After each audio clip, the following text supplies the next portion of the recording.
This podcast is intended for a mature audience. Listener discretion is advised.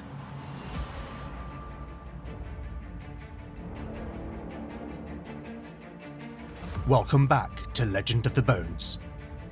Following in the footsteps of giants, Legend of the Bones is a chimera. A mix of old-school tabletop RPG and dark fantasy storytelling.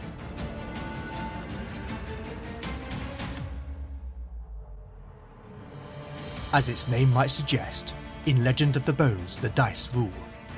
There'll be no rerolls, no fudging the dice, no metacurrency. The roll of the bones will determine the character's destiny, and no one will be spared their fate. None shall escape the destiny of bone.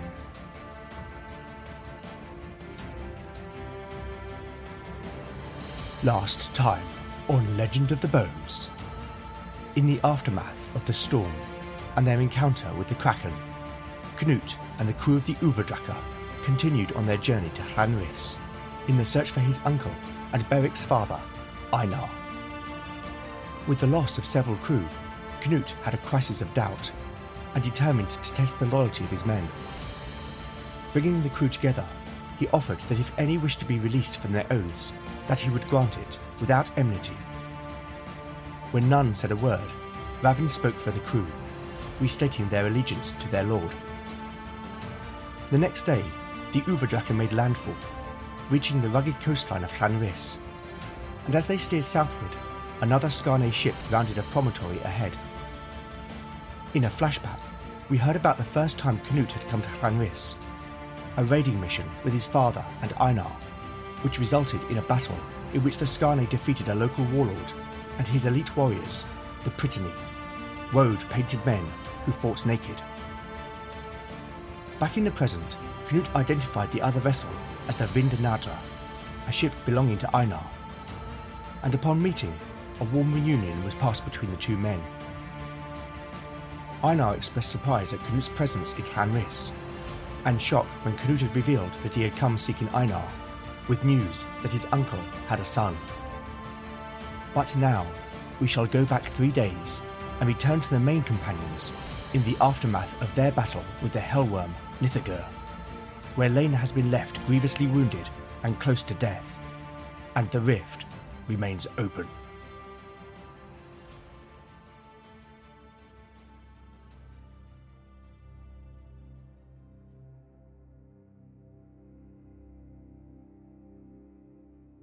Chapter 69, Part 1, Day 62, Evening. Party status: Beric, 55 out of 61 hit points. Lena, 1 out of 39 hit points. Valen, 17 out of 22 hit points. Talion, 14 out of 27 hit points. Eadith, 6 out of 14 hit points. Demelza, 4 out of 11 hit points. Spells available: Valen has memorized Charm Animal, Push, Soothe, Revive, Clairvoyance, and Dragon's Breath. Talion has memorized Poetic Prose, Pitch, Imbue, and Lullaby. Eadith has memorized Flame, Sleep, and Knock. Lena can pray for 2 first-level miracles, 2 second-level miracles, 1 third-level miracle, 2 fourth-level miracles, and 1 fifth-level miracle. Valen rushed to the still and broken form of Lena. Her body lay twisted amid a dark, spreading pool of blood that glistened in the dim light. Fearing the worst, he dropped to his knees beside her, heart in his throat. With trembling fingers, slick with her blood, he gently brushed aside the tangled, dirt-streaked strands of matted hair that clung to her ashen face. He exhaled with sudden, shuddering relief, for her eyes, those deep, moss-green eyes that had so often looked upon him with love, looked back at him now with the fragile spark of life. But the relief was short-lived. It was plain that Lena clung to existence by the barest thread. Her spine bent in a cruel angle, Her chest and abdomen crushed beneath the hellworm's monstrous jaws. Shattered ribs jutted through torn flesh, glistening white against the dark ruin of her body. And every laboured breath came wet and shallow. Her wounds were far beyond his skill. She needed a miracle, else death would take her in its cold embrace. Too many times he had feared this end. The thought had haunted his dreams, gnawed at his waking hours. And now, here it was before him, terrible and real. "Lena," he croaked, his voice breaking beneath the weight of his grief. "Stay with me." He implored, his vision blurring as tears welled and spilled freely. I'm nothing without you." It was not selfishness that drew those words from him, but despair, raw and consuming. He would have traded his life for hers without hesitation. Take me instead," he pleaded, voice cracking as it rose, begging any god who might be listening. "Please." His head fell forward in defeat, gaze meeting hers. And in that moment, Lena's eyes were not filled with fear or agony, but with something gentler. Comfort, love, the faintest flicker of a smile, meant only for him. She tried to speak, but the effort made her cough, crimson flecks splattering across her lips. She grimaced, a faint whimper escaping as pain racked her shattered body. Valen clenched his fists until his nails bit into his palm, teeth digging into his lip to stifle a sob. He was powerless, utterly powerless. The thought of her dying here, in this dreadful place, tore at him like claws. Yet to move her would only bring more pain.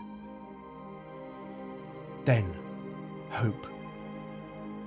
Lena's lips began to move, almost imperceptibly, forming silent words of prayer. Her golden aura shimmered and stirred, then flared, brilliant and blinding, washing over her in rippling waves. Bones cracked and realigned. Fracture lines sealed themselves as torn muscle, sinew and skin knit anew. Her pallor warmed with returning life, and the ruin that had been her body was slowly, wondrously made whole once more, by faith and by the grace of the divine. Lena slowly sat, a groan escaping her lips. The Nine had saved her from death, but her body was still marred by angry black bruises. Valen took her in his arms, holding her close in desperate relief. "My love." Lena gently prized him away, their eyes meeting. She offered him a small smile, taking his hands and squeezing them. "We shall have time soon enough, my love. But now, you have a task to attend to."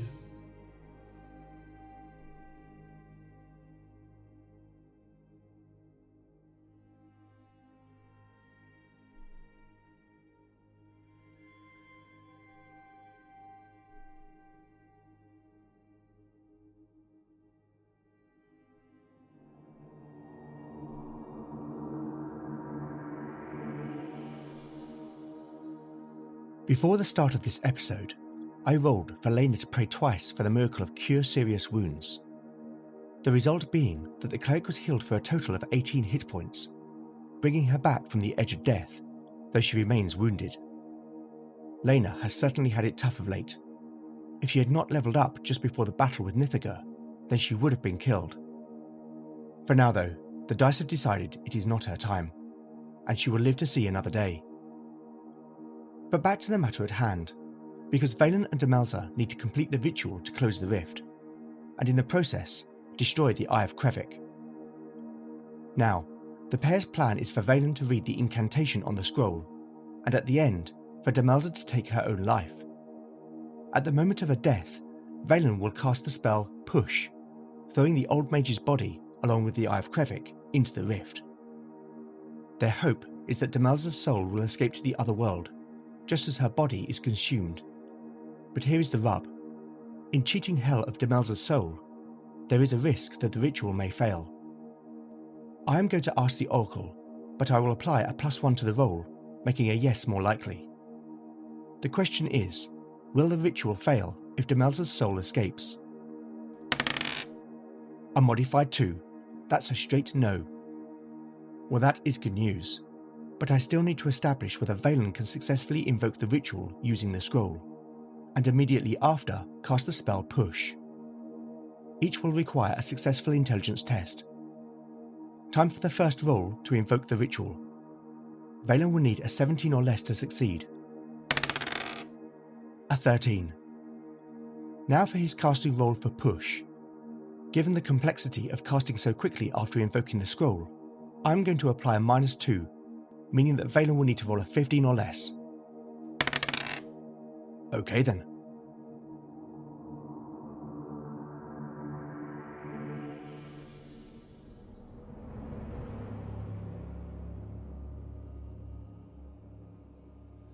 Chapter 69, Part 2, Day 62, Evening. Party status. The party status is unchanged, except that Lena has been restored to 19 out of 39 hit points, and can no longer pray for any 4th level miracles. Valen. Demelza's voice, calm yet commanding, broke the stillness, drawing the companions' attention.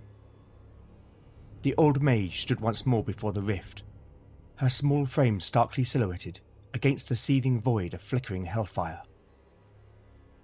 It is time, she announced with quiet finality, her jaw set in grim, unshakable resolve. In one hand, Demelza gripped her enchanted dagger, Tagru, a shard of white that gleamed defiantly against the crimson void, while in the other she held the Eye of Krevik, its amulet glinting in the infernal light. The molten glow that edged the tear fled brightly in rippling waves, responding perhaps to the Hellstone's proximity. The air shimmered with heat, thrumming with dark, infernal energy. Nithagir's corpse, meanwhile, had entirely vanished. Only a smear of ash remained upon the flagstones, a faint smudge where the Hellworm's great body had fallen. Valen stepped forward, drawing the ritual scroll from his pack before discarding the rest of his gear aside. Behind him, Lena comforted Eadith, the young woman's shoulders shaking as she sobbed softly into the cleric's breast. The ancient parchment crackled like dry leaves as Valen unfurled it. Its runes glowed in the dim light, expectant, as though aware their long-slumbering purpose was about to be fulfilled. He looked up, meeting Demelza's eyes. The old mage gazed back, her expression carved from pure resolve, solid as any stone. Valen's heart thumped in his chest. Doubt creeped into his thoughts. There was no way the Wardens could have tested the scroll. They had long relinquished the Hellstones, given them over to the keeping of others. If the ritual were to fail, then Demelza would die in vain. She must have sensed his hesitation. Her eyes softened, the skin around them creasing, as the corners of her mouth rose in a wry smile. Gracious, reassuring, and unbearably final. Then she nodded once. He forced the uncertainty aside. There was no turning back, no other hope. They had to try. He exhaled slowly, clearing his mind, and then read the runes aloud, his voice low and resonant, echoing about the chamber. A wound that festers shall be cleansed. A tear in nature shall be mended. Sewn and stitched by precious life, bound by willing sacrifice. As Valen spoke, the rift began to warp and flex, as if under enormous pressure, while the air around it fizzed and crackled. Still, the mage read on, the runes now burning bright upon the parchment, casting dark shadows across his features. Darkest chasm, closed now be. The stone of hell be turned to thee. Take thy sickness back as bane. Break the links of endless chain. Now sealed by blood and bound by will, gate of fire, at last be still.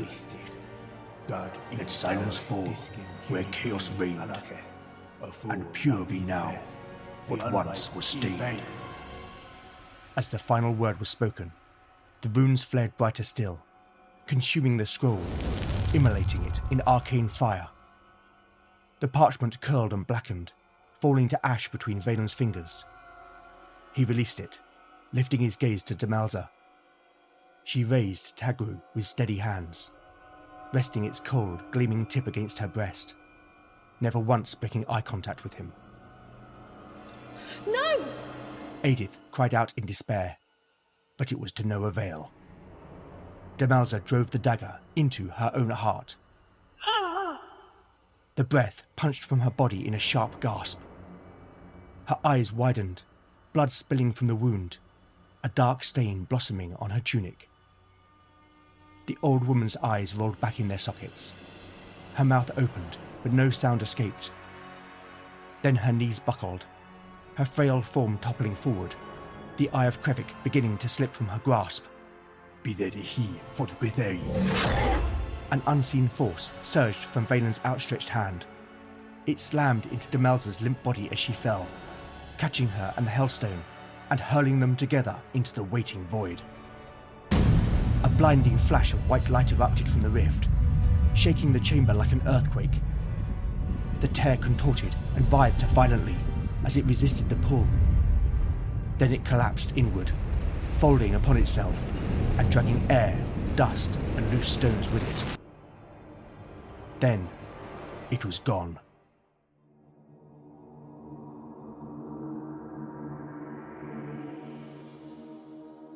So, the companions have successfully closed the rift, and in the process, destroyed the Eye of Krevik.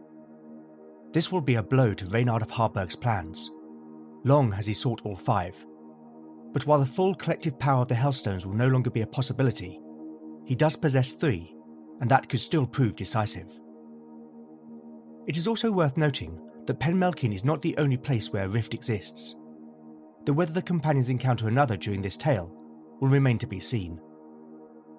More immediately, I need to determine if the violent closing of the rift causes a collapse in the chamber, or perhaps even the entire lower vault.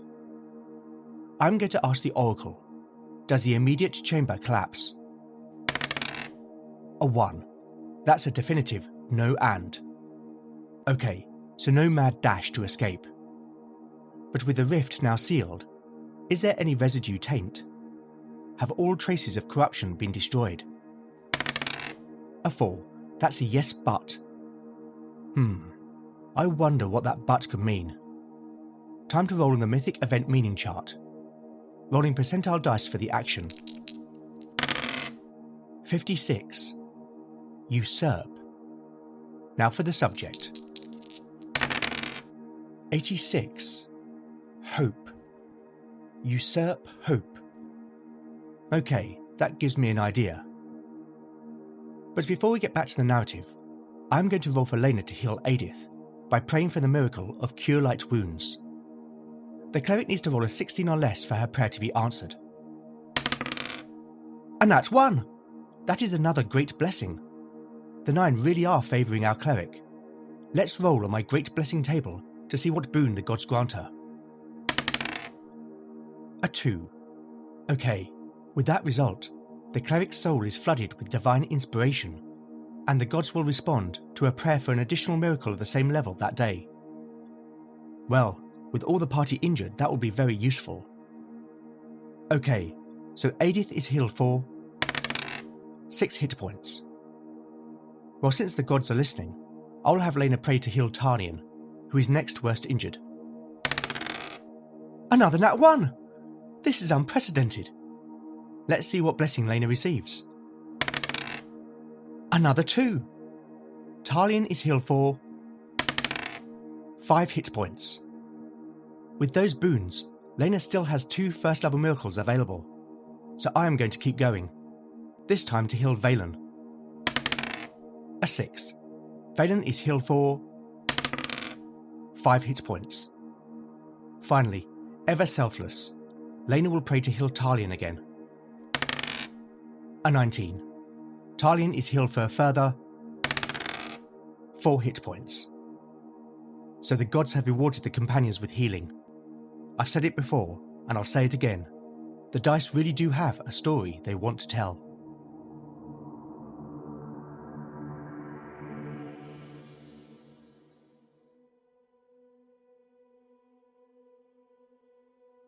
Chapter 69, Part 3, Day 62, Evening. Party status: Beric, 55 out of 61 hit points. Lena, 19 out of 39 hit points. Valen, 22 out of 22 hit points. Talion, 23 out of 27 hit points. Eadith, 12 out of 14 hit points. Spells available: Valen has memorized Charm Animal, Push, Soothe, Revive, Clairvoyance, and Dragon's Breath. Talion has memorized Poetic Prose, Pitch, Imbue, and Lullaby. Eadith has memorized Flame, Sleep, and Knock. Lena can pray for 2 second-level miracles, 1 third-level miracle, and 1 fifth-level miracle.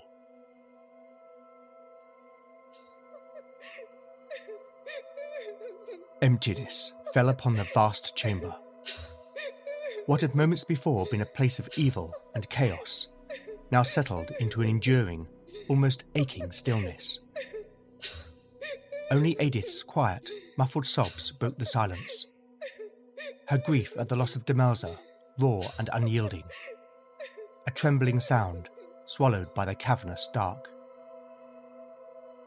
Lena held her close, stroking the mage's light brown hair with slow, steady motions. She understood the wrench that Eadith felt. She too had felt compelled to leave her home, forced into self-imposed exile. She knew what it was to find solace in the company of strangers, and for them to become a new family, a new home. And she also knew loss. Kia, then Jenna. Their names drifted through her memory like ghosts. Eadith's grief must have sparked the same empathy among the men, for they gathered closer. Even Beric, who was so often stoic, stood with his head bowed. But it was more than that. They had faced the terror of the rift, stared into the abyss, and lived. The weight of it pressed heavily upon them all. They came together in a collective hold, cocooning Eadith in the comforting warmth of their bodies, forming a barrier against the now cold, empty dark around them. Then, Lena softly offered a quiet prayer. Most hallowed Nine, bless us this day, that we have done thy will, as forever we shall do thy will. Soothe our hearts, give comfort in faith, that a soul now lost be kept in thy grace.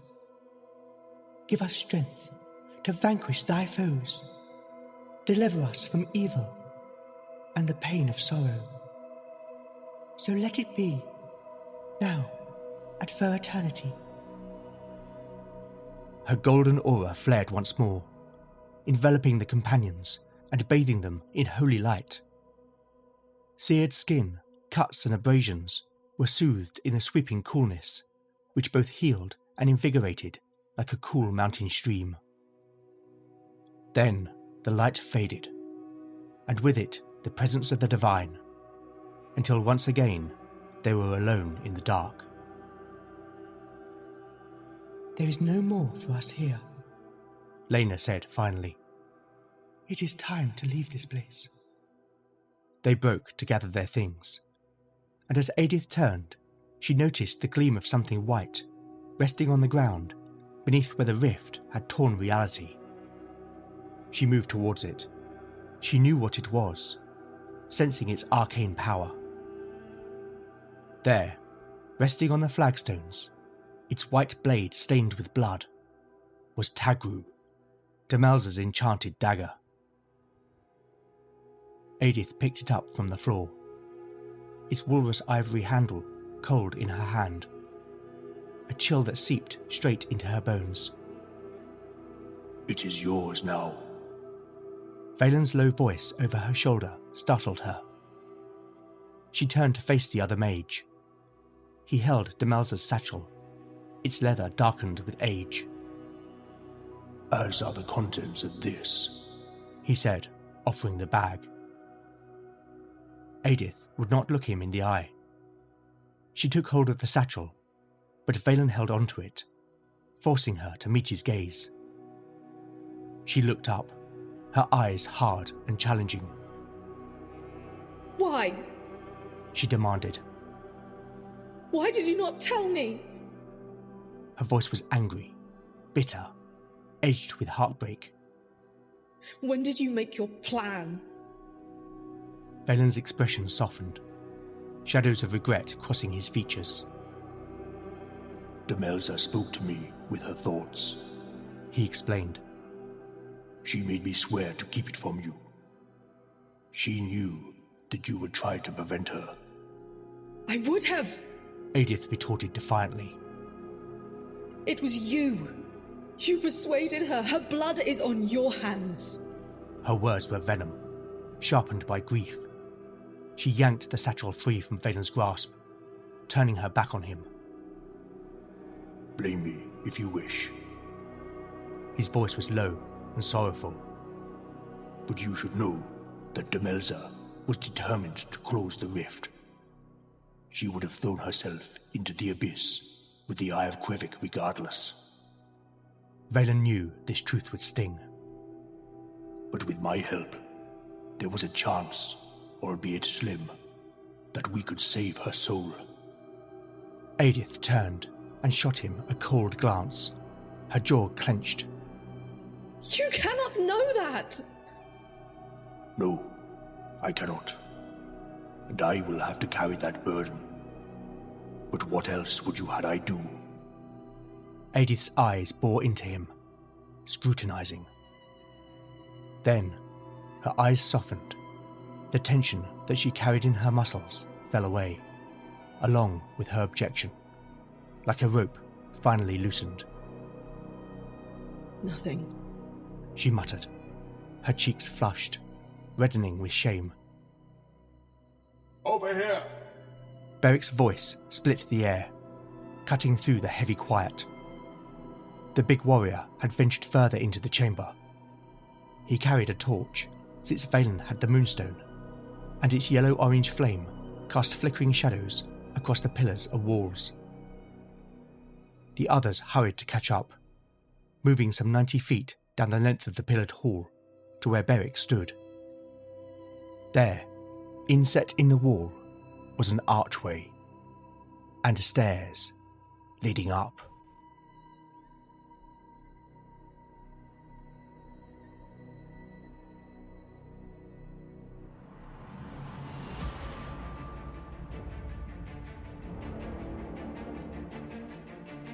Thank you for listening to Legend of the Bones. I hope you've enjoyed the show. If you like what you've heard, then please consider rating and reviewing the show in your podcatcher of choice. Not only do I love seeing the feedback, but it really does help the show to reach new listeners. As always, where would I be without my amazing cast of voice talent? Returning to the show, playing the role of Demelza, is my mum, Ros Williams. Apart from being fabulous, Ros is a member of her local amateur dramatic society and has also done work as an extra. Also returning to the show, playing the role of Eadith, is Chloe Elliott. Chloe is an actor, singer, composer and content creator, as well as being a cast member of A Deck of Many Aces, an actual play D&D podcast. My sincere thanks to both my mum, as well as Chloe, whose links I'll put in the show notes. You could also help by liking or reposting new episode announcements, or by recommending the show online or to a friend. You really can't beat the power of word of mouth. Alternatively, if you'd like to show your appreciation by buying me a metaphorical cup of tea, then I have a Ko-fi page at ko-fi.com/Legend of the Bones. Any donations will go towards the show's running costs. Finally, I would love to know what you think of the show, and I do respond to every message I receive. So with that in mind, you can contact me on X at LegendBones, Blue Sky at LegendBones, Mastodon at LegendBones, at ttrpg-hangout.social, Instagram at LegendOfTheBones, email at legendofthebones@gmail.com, or go to legendofthebones.blogspot.com for show notes, house rules, character profiles, art, maps and more. Join me next time to find out what awaits our adventurers as the bones decide their fate. None shall escape the destiny of bone. Are you looking for a great listen? Fancy stepping into a world where the heroes are forged in the fires of fate and where every decision could result in glory or ruin? Then welcome to Realm of Rolls, the home of beautifully produced RPG fantasy adventure podcasts. Join our dynamic and experienced cast of creative dungeon masters and players as they bring colourful heroes with secrets, villains with motives, and allies with agendas to life, all wrapped in thrilling, inspiring and immersive settings, where fate can be a friend or foe, and destiny can take a dark turn or an unexpected twist in the blink of an arcane eye. Experience the rush of intense combat, the highs and lows of emotion, and let's not forget that the only thing more unpredictable than the plot is the roll of the dice. Pick up the links to our podcast streaming and socials, latest news and a showcase of trailers at realmofrolls.co.uk.